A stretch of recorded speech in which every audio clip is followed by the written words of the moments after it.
They were soon among the pretty hills and valleys again, and the sawhorse sped uphill and down at a fast and easy pace, the roads being hard and smooth. Mile after mile was speedily covered, and before the ride had grown at all tiresome, they sighted another village. The place seemed even larger than Rigmarole Town, but was not so attractive in appearance. "This must be Flutterbudget Center," declared the wizard. "You see, it's no trouble at all to find places if you keep to the right road." "What are the Flutterbudgets like?" inquired Dorothy.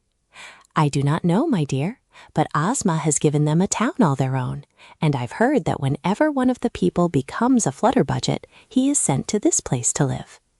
"That is true," Omby added. "Flutterbudget Center and Rigmarole Town are called the defensive settlements of Oz." The village they now approached was not built in a valley, but on top of a hill, and the road they followed wound around the hill like a corkscrew, ascending the hill easily until it came to the town. "Look out!" screamed a voice. "Look out, or you'll run over my child!" They gazed around and saw a woman standing upon the sidewalk, nervously wringing her hands as she gazed at them appealingly. "Where is your child?" asked the sawhorse. "In the house," said the woman, bursting into tears. "But if it should happen to be in the road and you ran over it, those great wheels would crush my darling to jelly. Oh dear, oh dear!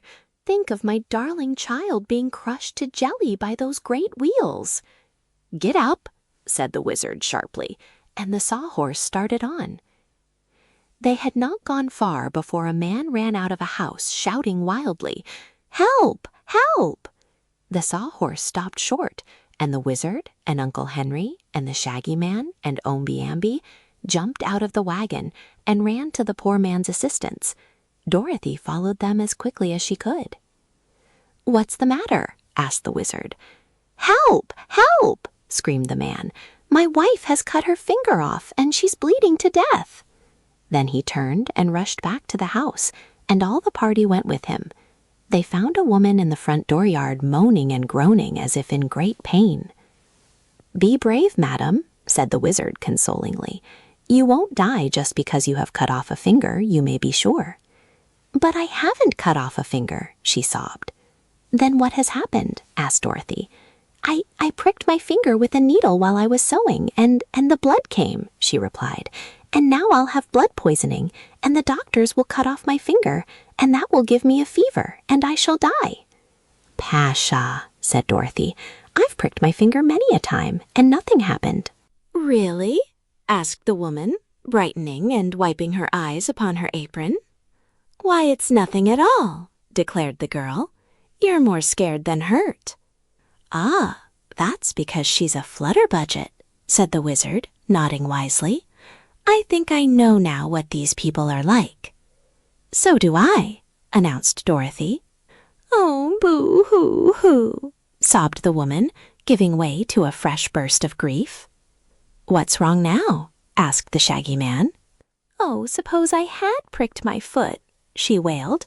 "Then the doctors would have cut my foot off, and I'd be lamed for life."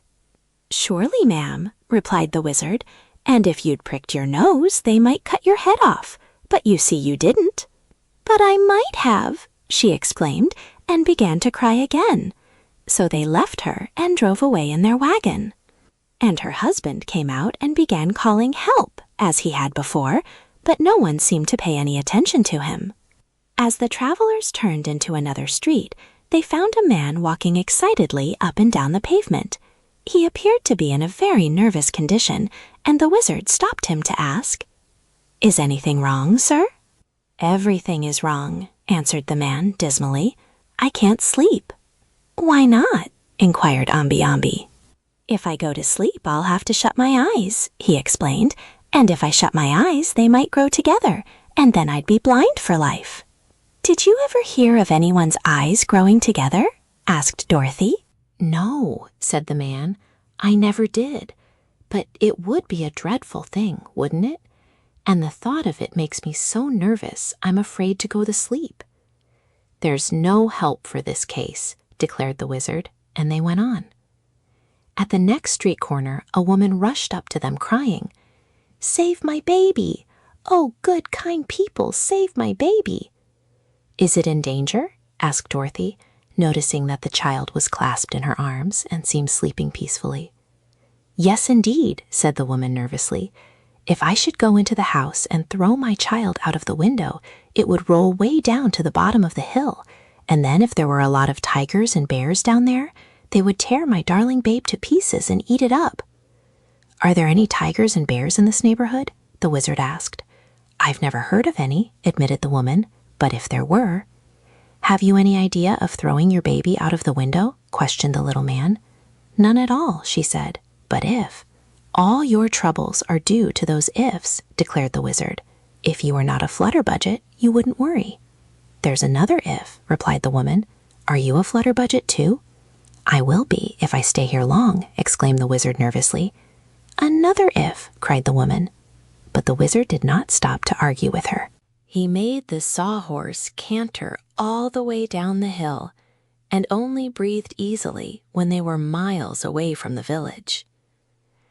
After they had ridden in silence for a while, Dorothy turned to the little man and asked, "Do ifs really make Flutterbudgets?" "I think the ifs help," he answered seriously. "Foolish fears and worries over nothing, with a mixture of ifs and nerves, will soon make a Flutterbudget of anyone." Then there was another long silence, for all the travelers were thinking over this statement, and nearly all decided it must be true.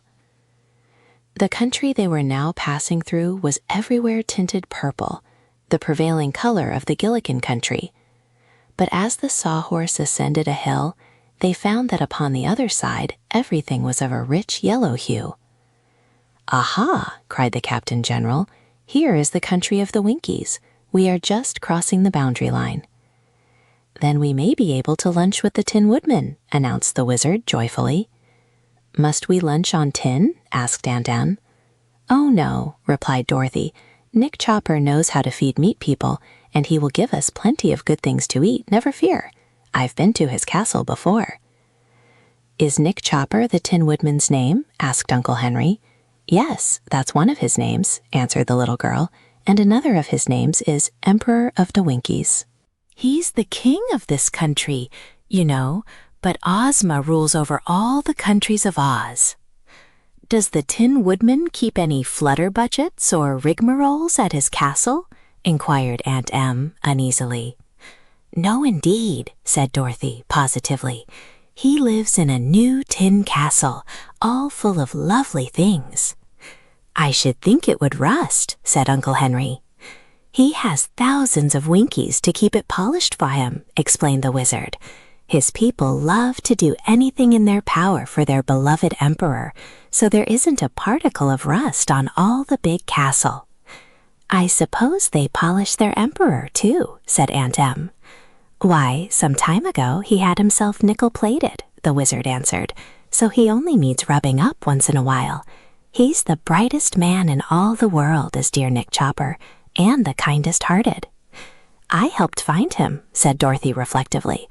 "Once the Scarecrow and I found the Tin Woodman in the woods, and he was just rusted still that time and no mistake. But we oiled his joints and got him good and slippery, and after that he went with us to visit the wizard at the Emerald City." "Was that the time the wizard scared you?" asked Aunt Em. "He didn't treat us well at first," acknowledged Dorothy, "for he made us go away and destroy the Wicked Witch. But after we found out he was only a humbug wizard, we were not afraid of him."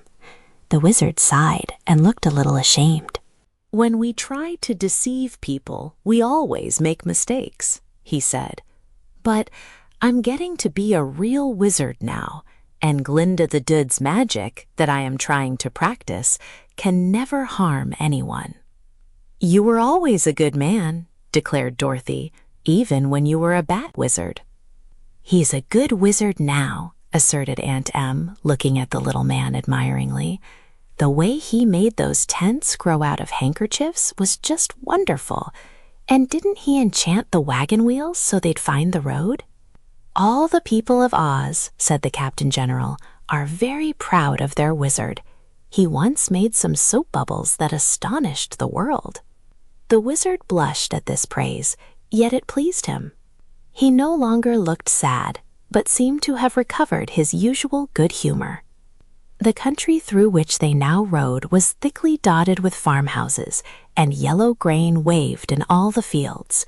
Many of the Winkies could be seen working on their farms, and the wild and unsettled parts of Oz were by this time left far behind. These Winkies appeared to be happy, light-hearted folk, and all removed their caps and bowed low when the red wagon with its load of travelers passed by. It was not long before they saw something glittering in the sunshine far ahead. "See?" cried Dorothy. "That's the Tin Castle, Aunt Em." And the Sawhorse, knowing his passengers were eager to arrive, broke into a swift trot that soon brought them to their destination. How the Tin Woodman Told the Sad News.